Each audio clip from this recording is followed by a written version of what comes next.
Bueno, amigos televidentes, y para desarrollar nuestro tema del día tenemos un invitado muy especial, ya un amigo de la casa, doctor Jorge Tascón, bienvenido a Cuerpo Vital, muy buenos días. Bueno, muchas gracias por la invitación una vez más. No, ya sabemos que el doctor Tascón es un amigo de la casa, el doctor Tascón es odontólogo de la Universidad Javeriana, tiene además una especialización en administración en salud y está haciendo su posgrado en implantología. O sea, definitivamente es un área de la odontología que cada vez tiene un mayor auge. Yo hacía un comentario al iniciar el programa de que la gente antes, como que cualquier daño, cualquier, digamos, lesión por leve que fuera, no, saquemos, mejor extraigamos la pieza. O sea, eso era antes, era hace muchos años, pero ahora la tendencia es a preservar, digamos, hasta donde sea posible las piezas originales. ¿Cuál es la razón de eso, doctor? Bueno, en realidad, como veíamos en programas anteriores, la salud oral tiene una gran conexión con el bienestar y con la salud general del organismo. En la medida en que tengamos los dientes o una arcada dental completa, vamos a tener una mejor alimentación, una mejor masticación, una mejor nutrición, vamos a podernos desenvolver socialmente con muchísima mayor naturalidad y tranquilidad, sin tener en algún momento alguna sensación de que no me veo ni me siento bien y por eso socialmente no va a poder desenvolver fácilmente. Digamos que esa es la importancia que hoy en día se le da a la salud oral. Y esa es la tendencia actual, digamos, de la odontología. Pero desafortunadamente esto no siempre es posible. O sea, hay daños que a veces son muy grandes, muy severos, hay traumas también que hacen que se pierda una pieza y que definitivamente pues haya la necesidad también, con el paso del tiempo, también los implantes se van cayendo, la estructura del hueso no es la mejor y pues obviamente las personas mayores se tiene mucha tendencia a perder esas piezas. Pero empecemos hablando, doctor, por explicarle de pronto a los televidentes qué es la implantología oral, qué es un implante oral. Bueno, un implante oral es un aditamento. Principalmente hoy en día ellos vienen con forma de un tornillo. Antes se ponían muchos también en forma de lámina que reemplazan fundamentalmente aquellos dientes que se hayan perdido, como tú lo has dicho, por trauma o básicamente por algún tipo de enfermedad oral que el paciente haya tenido. Bueno, recuerden, amigos televidentes, que nuestra línea telefónica está abierta, 664-9880, para que ustedes hagan sus preguntas. Bueno, doctor, ¿hay algún requerimiento especial que de pronto nos diga que hay alguna persona que efectivamente perdió su pieza dental y que es candidato a hacerlo? O sea, ¿hay algunos estudios que deben realizarse antes de definir si esa persona es candidata o no a realizar un implante oral?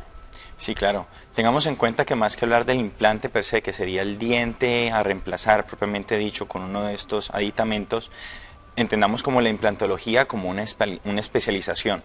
Y la implantología no solamente tiene que ver con el implante, con el tornillo, sino también con el tejido que se encuentra alrededor de él. Que va a soportar el implante. Claro, principalmente entonces lo que serían los tejidos óseos y los tejidos blandos. Óseos, el hueso principalmente, y blandos, toda la mucosa y la encía que va a estar alrededor del diente.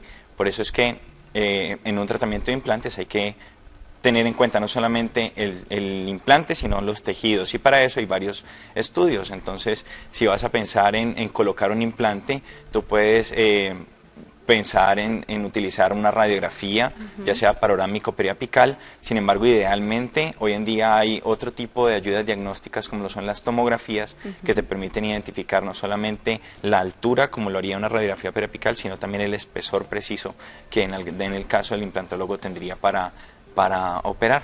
Ok, bueno, y tenemos a un televidente en línea, Carlos Alberto, buenos días. ¿Aló? Carlos Alberto, bienvenido a Cuerpo Vital, buenos días. Buenos días, niña. ¿Cómo está? Yo, para hacer una pregunta al doctor. Claro que sí. Yo tengo un implante en el movilidad inferior, en la boca, pues todo total. Entonces yo quiero preguntarle si yo tengo que periódicamente sacarme el implante, mantenerlo, porque realmente de pronto no me dieron una claridad cuando me hicieron ese trabajo. Yo tengo que quitármelo o puedo mantenerlo fijo. Yo tengo dos preguntas para usted. Una es, ¿qué edad tiene usted, Carlos? Y lo otro es, ¿hace cuánto le hicieron ese implante? 73 años. ¿Perdón? ¿Cuántos? 73. 73. ¿Y hace cuánto tiene su implante? 2 meses. 2 meses. Hace 2 meses le hicieron su implante, paciente de 73 años. ¿Ese implante es fijo? ¿Es una prótesis? ¿Está fijo? No, porque me lo estoy zafando, para menos para hacer el aseo, ¿no? Pero lo que pasa es que no lo hago todos los días.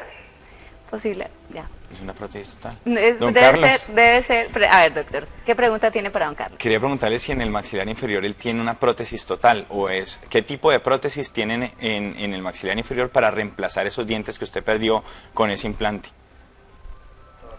Es un implante de todas las piezas inferiores, es totalmente, una prótesis inferior total. Bueno, idealmente si usted no siente molestias, si ve que normalmente cuando se realizan este tipo de cirugías, lo ideal es conectar esa prótesis total que usted tiene a ese implante. Habría que mirar si en este instante usted lo tiene con algún aditamento protésico que conecte su prótesis con el implante. Por el tiempo que usted lleva sería bueno esperar un mes más para poder pensar en cargar ese implante y unirlo a su prótesis total para que logre pues los beneficios de un implante. Habría que mirar si un implante únicamente sería indicado para apoyar toda esa prótesis que usted dice tener. Ok, bueno, doctor. Una pregunta que me surge a mí en este momento es que hay prótesis fijas, que es lo que estamos hablando de la implantología, pero hay prótesis móviles, o sea, hay prótesis parciales, hay prótesis totales, hay lo que la gente llama, lo que llaman las cajas de dientes, que era, digamos, ese segmento que se realiza cuando usted tiene la pérdida total ya sea de la parte superior o inferior de la dentadura de la boca. Hagámosle un poquito de claridad a los televidentes, ¿cuál es la diferencia entre un implante oral y de pronto estos tipos de prótesis que se utilizan también en algunos casos? Bueno, digamos que más que la diferencia entre ellos es que son tratamientos que pueden ir de la mano. Los implantes hoy en día lo que le permiten a las personas que tienen prótesis totales, comúnmente denominadas cajas, que fácilmente pueden ellos quitarse y ponerse para asearlos, tienen la posibilidad de conectarse a unos implantes que les sirvan de soporte. Y para eso el paciente entonces no va a tener muchas veces que utilizar geles adhesivas para poder mantener esas prótesis en boca. Entonces, más que las diferencias entre los dos, debe pensarse en que el implante es como una raíz. Como un anclaje. Como un anclaje, exacto, que le puede dar apoyo y retención a esas prótesis totales. Removibles. En el caso de que exista la posibilidad de tener implantes apoyados con tratamientos fijos, también se puede. Son prótesis que el paciente no tiene que quitarse en ningún momento. Que sino quedan como sus dientes fijos, exacto, digamos, dientes naturales. Quedan retenidas y apoyadas o soportadas sobre implantes.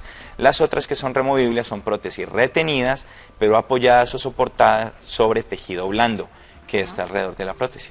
Doctor Tascón, hablábamos un poquito de que efectivamente, digamos que la boca como tal es una unidad integral, del cual los dientes son una parte, obviamente vital, pero están pues las encías y la estructura ósea. Es importante tener una buena estructura ósea para poder colocar un implante, me imagino yo, pero adicional, el diente como tal ayuda a mantener esa estructura ósea en buen estado. Hablemos un poquito como esta parte simbiótica de que tanto el uno como el otro son importantes para mantener esa estructura ósea y dental en un buen estado. Bien, tengamos en cuenta que el hueso, apoyado de una serie de fibras que llama ligamento periodontal, son las que apoyan un diente. El diente, si está saludable, está en continua relación con el hueso y con el ligamento periodontal, lo que hace que ese huesito esté sano todo el tiempo y se mantenga a la altura que idealmente debe tener para poder ser buen soporte o ofrecer buen soporte a ese diente. En la medida en que se pierde el diente, casi que el hueso queda sin función.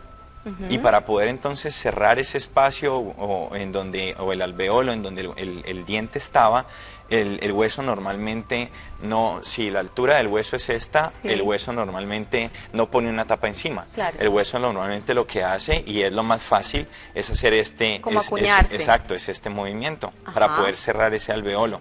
Es mucho más fácil para él, incluso puede ser entendido como eso. En este movimiento es cuando se pierde espesor de ese hueso y es cuando viene entonces la posibilidad de poner un implante que quizás requiera de tratamientos quirúrgicos como injertos óseos para poder una vez más volver a recuperar ese espesor de hueso y ahí sí poner entonces un implante que tenga tanto el ancho como la longitud ideal para volver a reemplazar la función de ese diente que se perdió. O sea que definitivamente casi que se vuelve, entre comillas, una urgencia relativa. O sea, es mejor, entre menos tiempo haya pasado desde la pérdida del diente como tal. Ya me explicaba el doctor, no se dice una pieza dental, se dice un diente. Es un diente o un molar, no es una pieza, es un diente como tal. Pero aquí aprendemos todos, doctor, y aquí estamos es para aprender todos. Pero entonces, entre menos tiempo lleve la persona desde la pérdida de su diente, mucho mejor de pronto para el tratamiento y el resultado final. Sí, eso es completamente cierto. En la medida en que pase menos tiempo, vamos a tener más hueso. Incluso uno puede retirar el diente que se encuentra enfermo y en el mismo procedimiento poner el implante para disminuir entonces esa posibilidad de perder dientes. Y esa calidad de ese hueso. Una pregunta, doctor. Las personas que tienen osteoporosis, esas personas, ¿hay que hacerle algún estudio especial para ver si definitivamente ese hueso puede soportar ese implante o no necesariamente es un indicador o una limitante para hacer el implante oral? Claro, básicamente para los pacientes, cualquier tipo de paciente puede ser candidato a un implante siempre y cuando se encuentre clínicamente y médicamente controlado. Los pacientes con osteoporosis, digamos que son pacientes con contraindicaciones relativas, más no absolutas. Eso cómo lo puedes identificar. Con una densitometría te puedes dar cuenta. ¿Hay que hacerla para estos pacientes? Te das cuenta la calidad de hueso que el paciente tiene y algunos medicamentos que también hay que tener en cuenta, como los bifosfonatos, que en algún momento pueden traer problemas para la unión o desintegración de ese hueso al implante. Perfecto. Entonces hablemos un poquito de cuáles son estos cuidados previos de pronto a una persona que se le ha definido que obviamente perdió un diente. Esta persona necesita recurrir a un implante y qué estudios debe realizarse y cómo debe ser su enfoque pre-procedimiento, prequirúrgico en este caso. Como cualquier diente, ya sea natural o artificial, lo más importante es la higiene oral. El paciente debe mantener una excelente higiene oral, no solamente pensando en el futuro de su implante, sino también de sus dientes adyacentes o que aún permanecen en boca. Otro de los aspectos es asistir a una persona que en realidad haya tenido pues la experiencia y académicamente esté facultado para poner implantes. Además de eso, ya luego este profesional junto con el paciente mirarían qué tipo de ayudas diagnósticas utilizarían, si se necesitan tomografías, radiografías, panorámicas o modelos de estudio para poder mirar la posición ideal.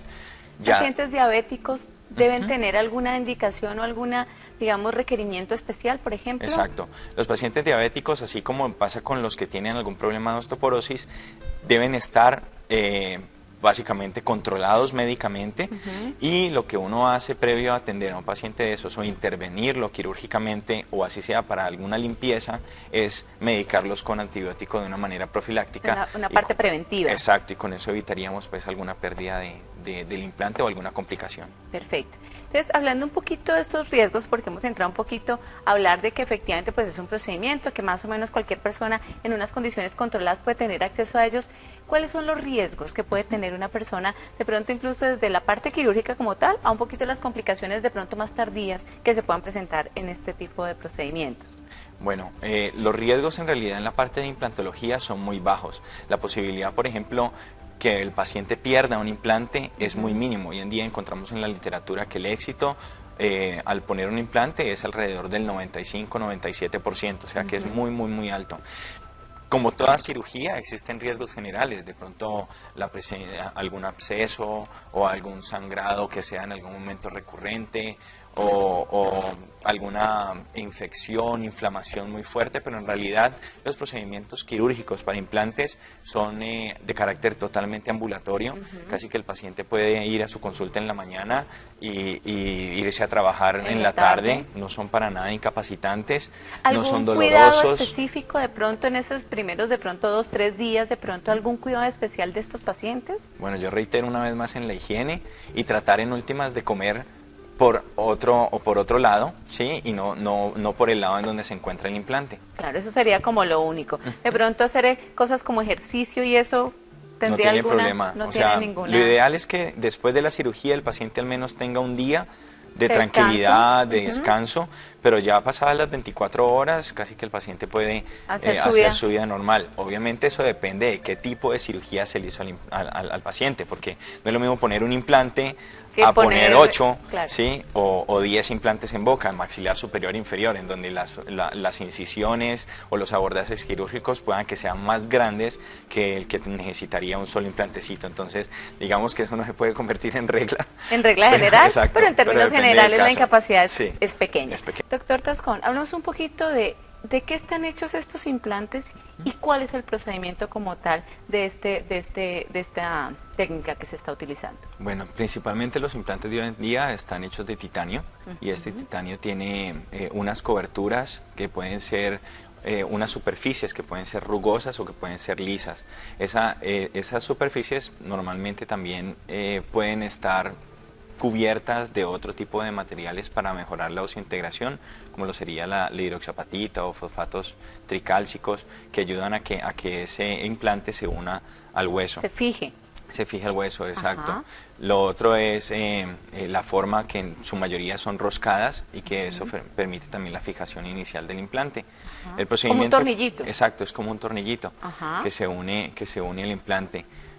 Lo otro es el procedimiento quirúrgico. En realidad, cuando se necesitan injertos, las incisiones que hay que hacer para poner un solo implante en realidad son muy pequeñitas.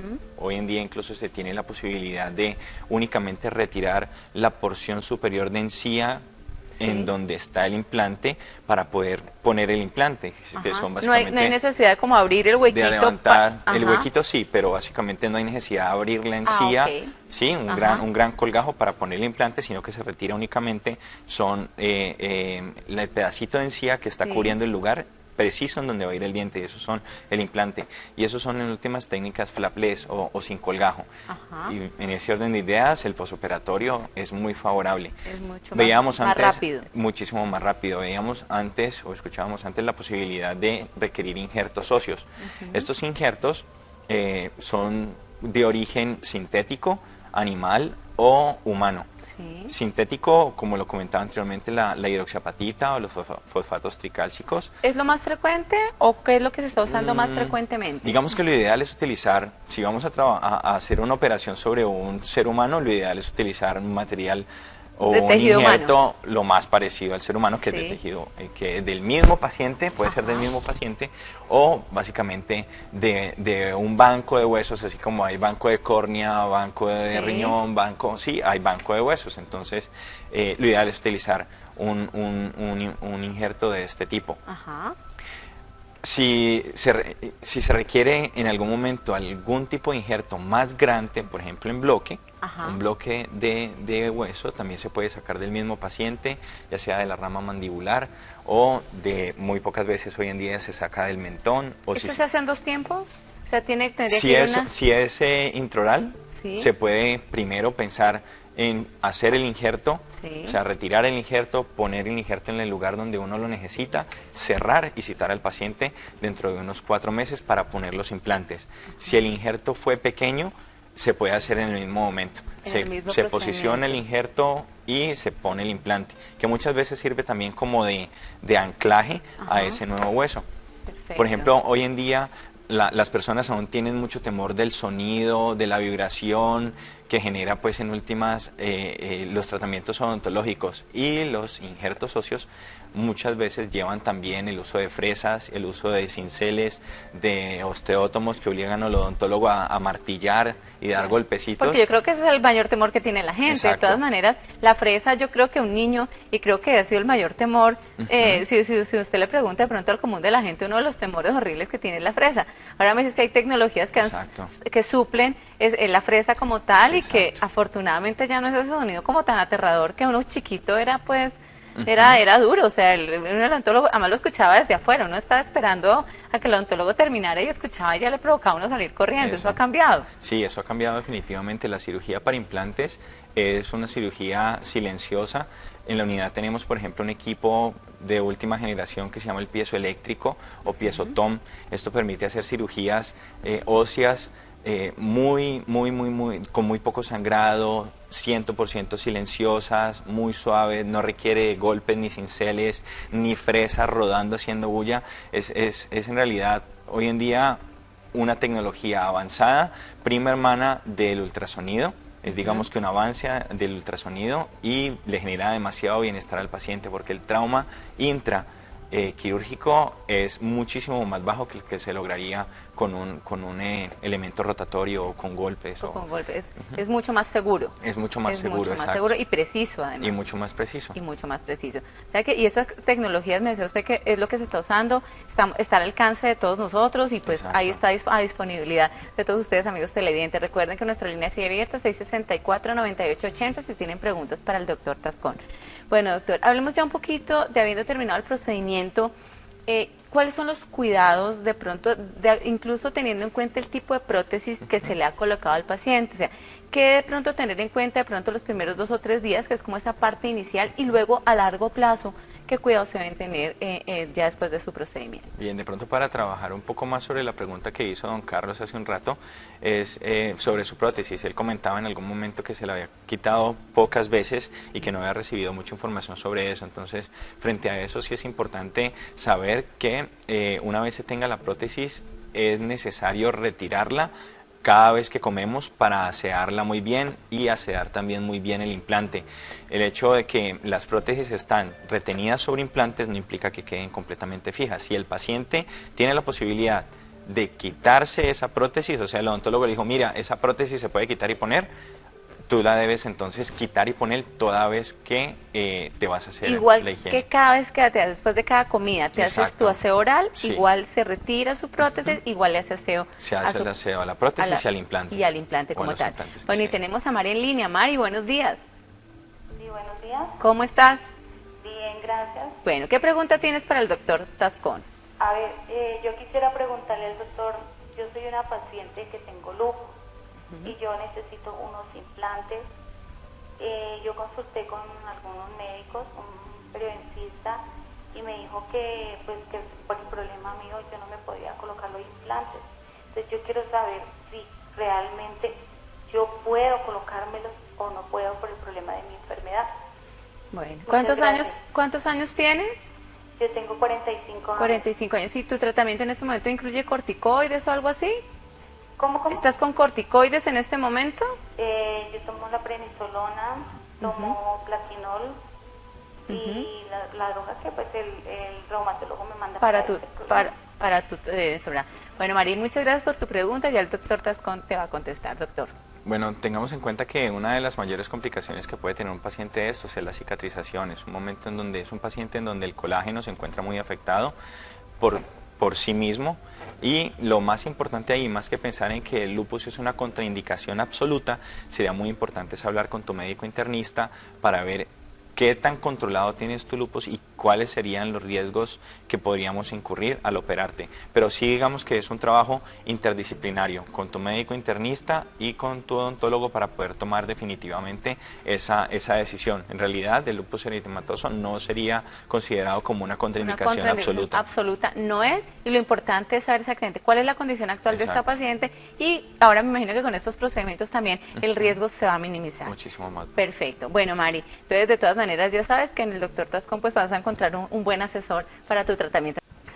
Bueno, y nosotros ya estamos llegando pues a nuestro segmento final, doctor Tascón, pero me gustaría mucho que le contara a nuestros televidentes cuál debe ser ese cuidado de estos implantes, porque es que algunos tenemos algunos malos hábitos. O sea, nosotros pensamos que este diente es indestructible y que de hecho los de nosotros son indestructibles, y comemos cosas duras y nos gusta el chicharrón muy, muy durito y los huesitos del pollito y el hielo. ¿Qué pasa con estos implantes y cómo debemos tener cuidado? Porque también se pueden partir estos implantes, ¿verdad? O sea, podemos, después de un procedimiento, digamos, doloroso, relativamente costoso, pues obviamente hay que cuidarlo. ¿Cómo cuidamos estos dientes de aquí en adelante? Bueno, el cuidado que se le da a un implante es incluso mayor que el que un diente podría tener si se tiene en cuenta que, como lo comentaba anteriormente, hay unas fibras del ligamento periodontal que son las que unen el diente al hueso.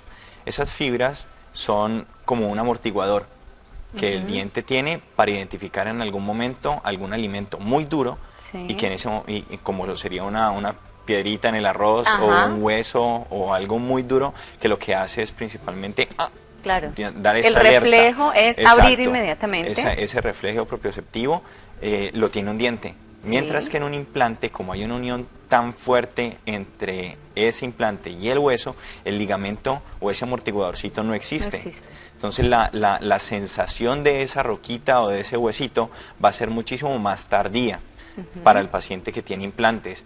En ese orden de ideas hay que tener muchísimo más cuidado cuando se está masticando los alimentos, siempre tratar de con la lengua en todo momento mirar en dónde están ubicados los huesitos, o ojalá que la gente no lo haga, No, o la no. pega del arroz, que ojalá que tampoco lo haga. Claro. Pero Hay que cuidarlos un poquito fundamentalmente, más. Exacto, hay que cuidarlos mucho más por lo que les digo, o sea, esa respuesta propioceptiva es mucho más lenta en los implantes y eso puede destruir la cerámica o la porcelana que se utilice o fracturar el mismo implante. Claro.